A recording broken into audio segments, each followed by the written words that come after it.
So hello, everyone. My name is Anand, and I am going to be talking about security today. And before I begin, I'd just like to preface by saying that I'm extremely humbled to be here. JSConf EU is arguably the conference that I used to watch, just a couple years back, and it really inspired me to take JavaScript very seriously. And so for me to be on this side of the stage is really kind of a very big honor, for which I'm pretty grateful. So who am I? Well, my Twitter handle is brownhat57. I am a software developer who later went to the dark side, is now doing penetration testing and application security. I work for a company called Envisium in the DC metro area, and I am very passionate about Taco Bell. So if you guys also are passionate about Taco Bell, then please talk to me. We can talk about Taco Bell. I do play the bamboo flute. If this whole tech thing doesn't work out, I need to get backup options. So that's actually a picture of me playing. And I'm a JavaScript ninja wannabe in the sense that I'm by no means an expert in this language. I'm just trying to make do with what I can. And as I come to these conferences and I see all these very, very, incredible talks, I'm so inspired to learn more and more. So just a quick show of hands here. How many of you guys write code for a living? Just raise your hand. And wow, this is awesome. Great. And I suppose this is not surprising, considering that we're at a JavaScript convention.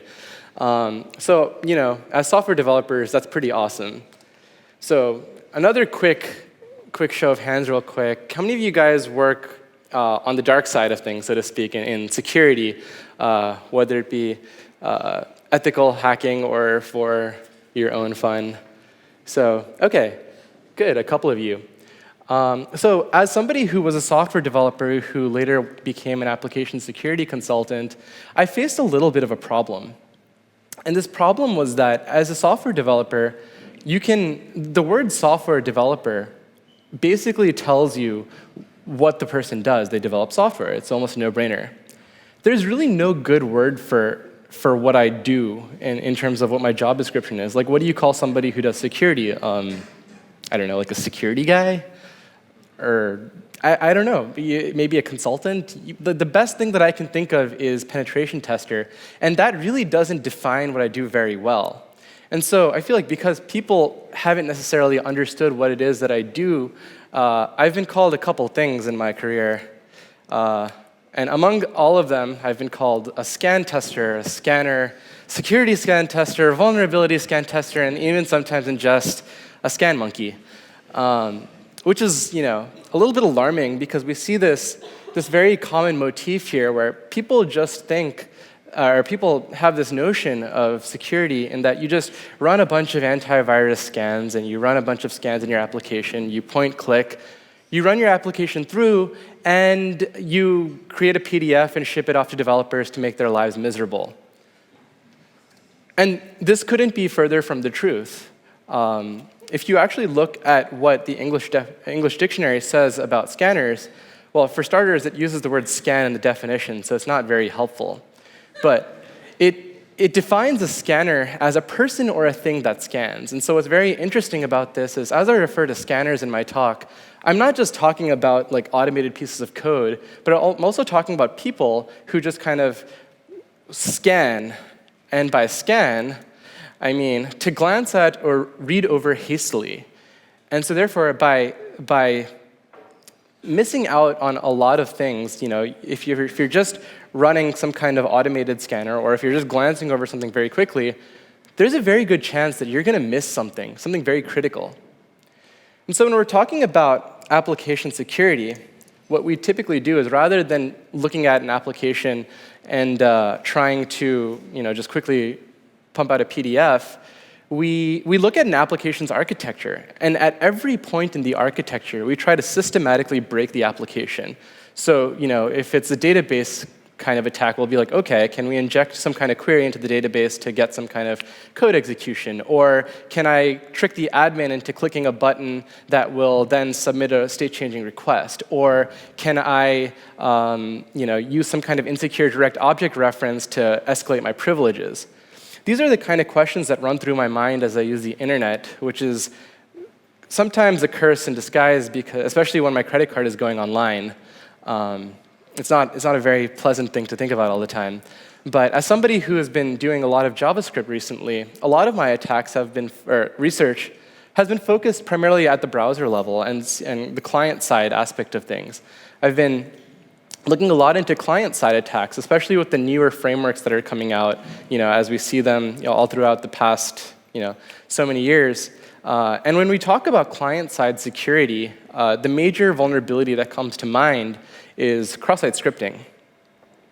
So cross-site scripting is one of the most common vulnerabilities that we see all throughout. It's one of those things that just, ever since the inception of the internet, we've seen vulnerable code.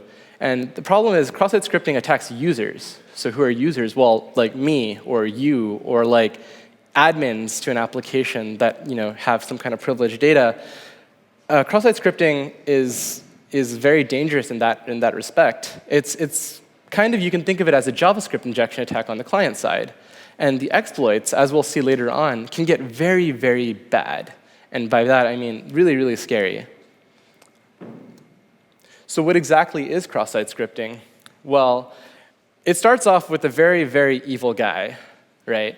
And so this evil guy wants to do some really evil things. And so he's going to send a hidden URL, or a URL to a victim, which contains some hidden script somewhere. And you guys work with JavaScript. I don't have to tell you.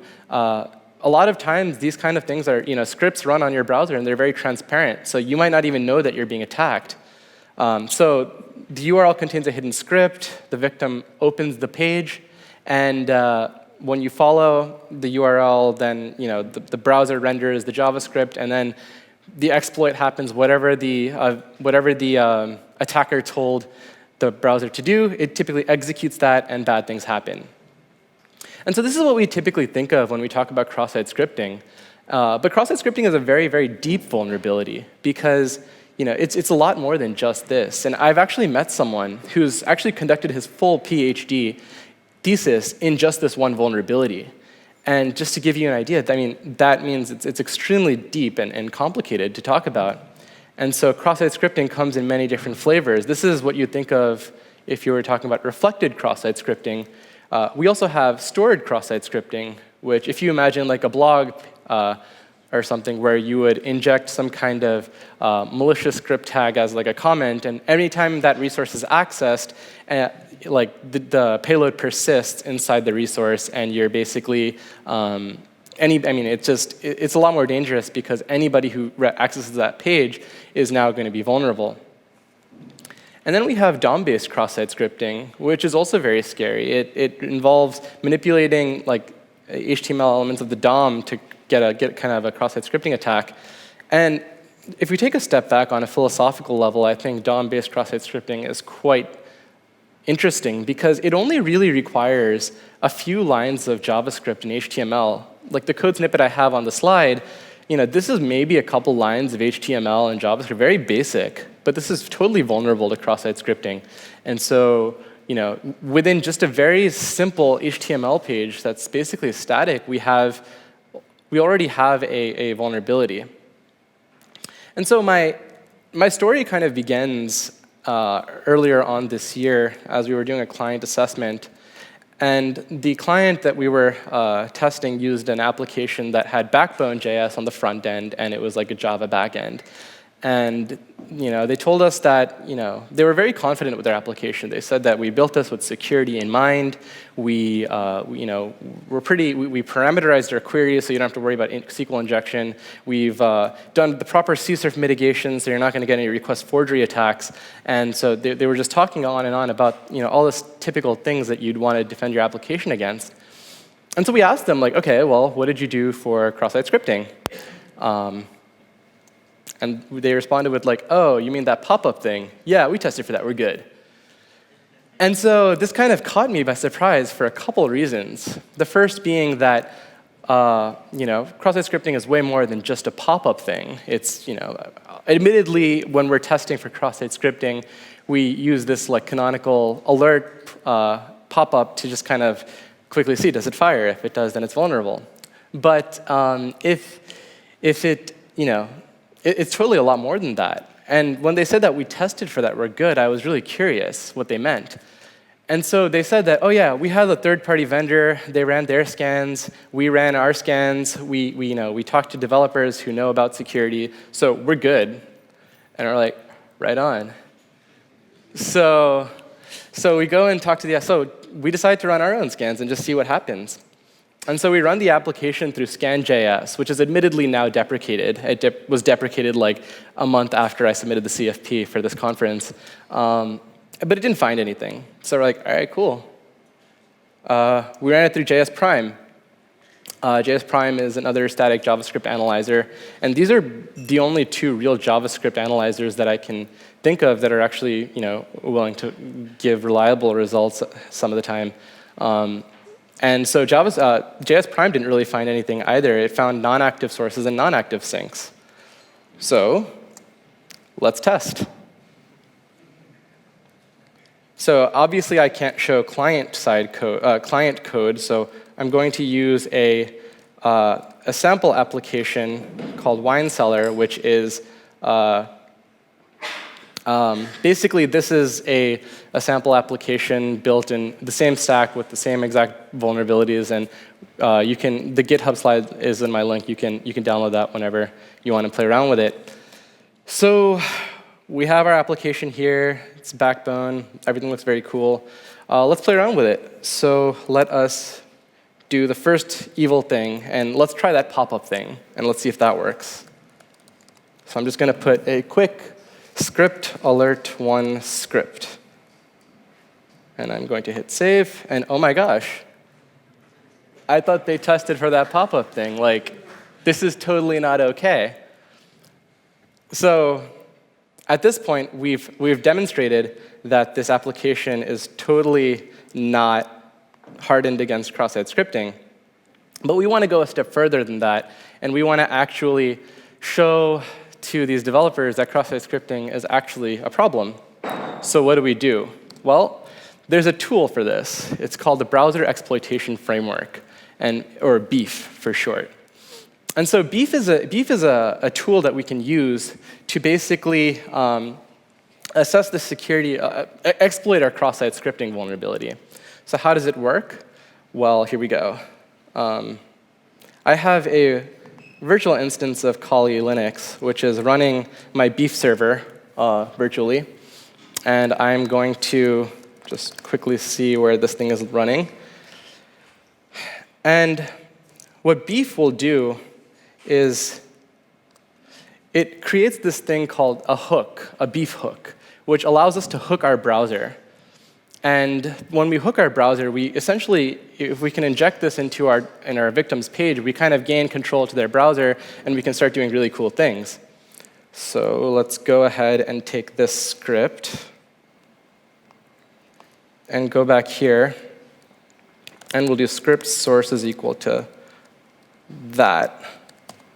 And we'll just save this guy in, and it looks like it went through. So now we can access our application on our BEEF panel. And there we go. We see our application is online. And now we are remotely attacking our victim. And we have a lot of information about their browser as it is. We see that what kind of browser they're running, browser components, the hooked page, et cetera. And probably the most powerful aspect of this is that we have a bunch of exploits that we can just kick off. So, we have, when you talk about JavaScript injection, your exploit is limited to your imagination.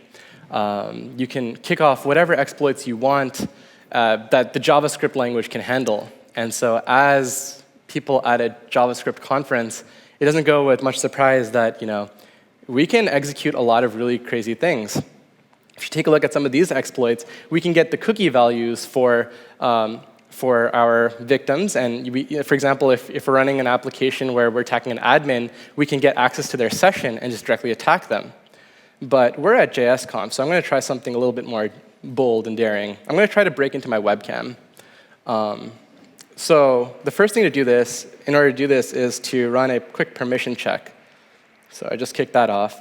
And now I'm going to write a quick social engineering message like, hey, allow this for lots of money. This is not a scam. Do it. And hopefully, if the demo gods are happy with me today, there we go. So we've now just asked for access to my webcam. And so I know everybody in this room is totally not going to click allow, because of course you wouldn't. But if I sent this out to thousands and thousands of people, there's a chance that somebody would probably press yes. So on behalf of that guy, let's take a cross-site scripting selfie.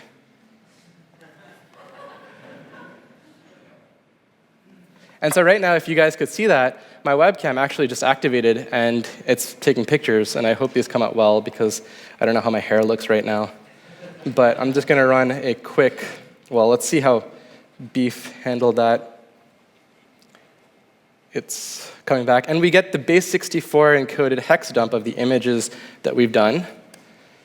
So I'm going to dump this into a text file ever so elegantly and just run a quick processing script. And now all of you front-end developers out there, please do not judge my CSS. And hopefully, if this works, there we go.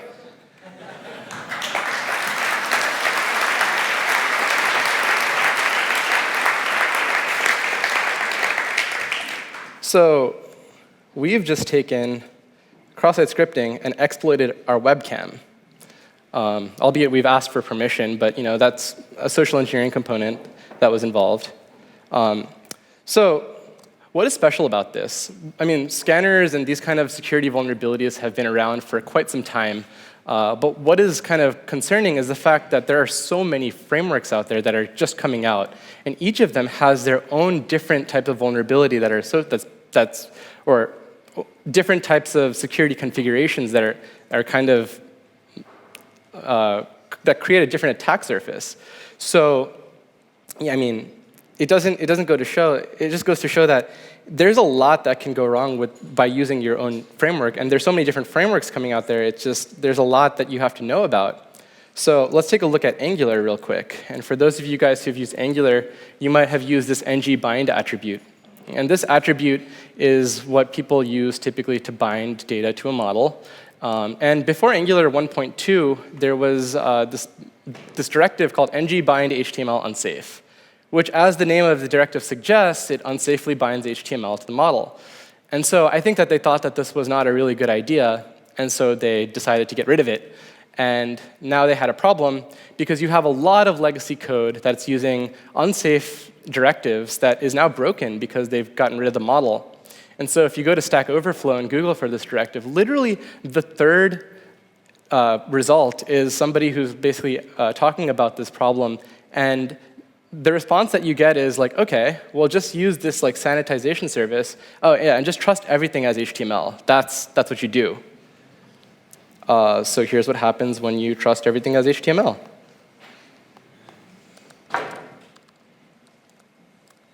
So I have an Angular app, and clearly you see two-way data binding. Every Angular tutorial probably has something about that. And so if you put bold tags, it totally works. Script tags won't work because it won't allow for dynamic script injections. But if I try an image tag, I set the source to like blah. And on error, I say execute this script. Before I can even finish my sentence, thank you. Because of two-way data binding, before I can finish my sentence, it executes. And every time after that, if I keystroke, it executes again, which is kind of a problem. And this stems from a fundamental lack of understanding in the way that the framework works. So the strict contextual escaping service is used to properly whitelist things. And when you trust everything as HTML, well, here's what you get. And moving on to something like Meteor. Meteor is full-stack JavaScript. It's not just a client-side vulnerability. A client-side framework. And Meteor actually was built with security in mind. So actually, by default, HTML escapes everything. And so you're like, all right, this is a great deal. Like nothing can totally go wrong here. Like this is awesome.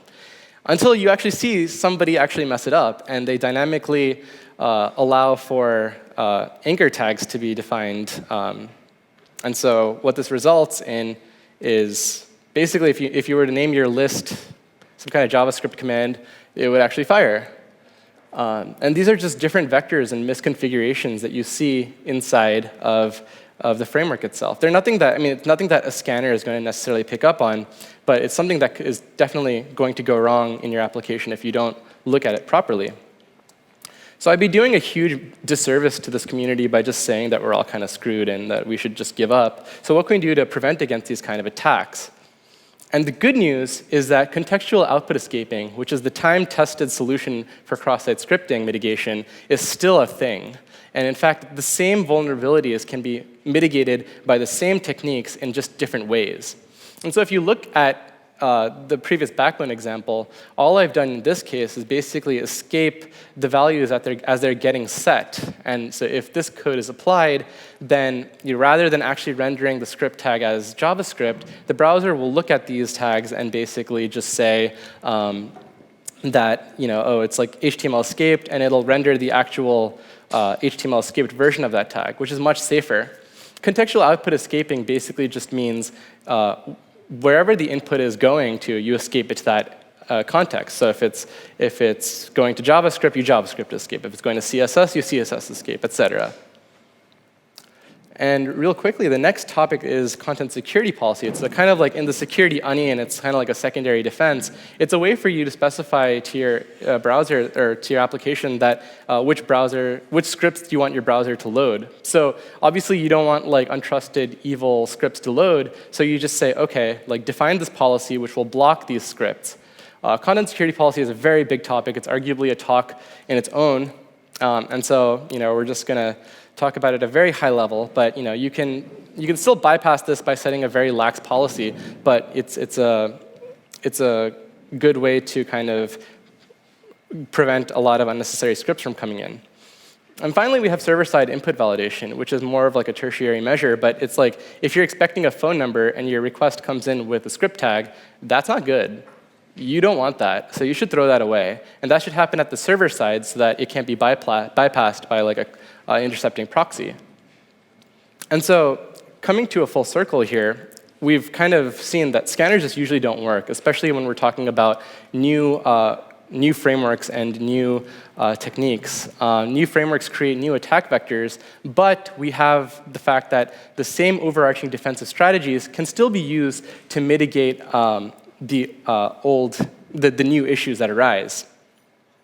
And so with that, I'd just like to introduce, we have developed a full stack JavaScript vulnerable application here. Thanks to Ken Toller and Jalal Bedoya, who are colleagues of mine, who worked on this project. And you guys can check out the GitHub right here. It is something that you can use to just practice hacking on. It's vulnerable to a lot of things. It's not just cross-site scripting, so you can tweet about it. You can submit issues for things that you'd like to see, but it's a really cool project. And I'd like to thank my mentors who basically have taught me everything I know about security, Jack Menino, Tim Tomes, and Mike McCabe. And as far as further training is concerned, here are a bunch of links that you guys can use to learn more about cross-site scripting. Fun fact is that the Google cross-site scripting game, which we have here, was actually developed by our next speaker, Arthur Jans. And he is going to be giving an incredible talk about some more cross-site scripting vulnerabilities that you'll find in Angular. So I hope you guys also stick around for that. So thank you very much. And if you have any questions, just feel free to hit me up on Twitter or contact me while I'm here. So thank you.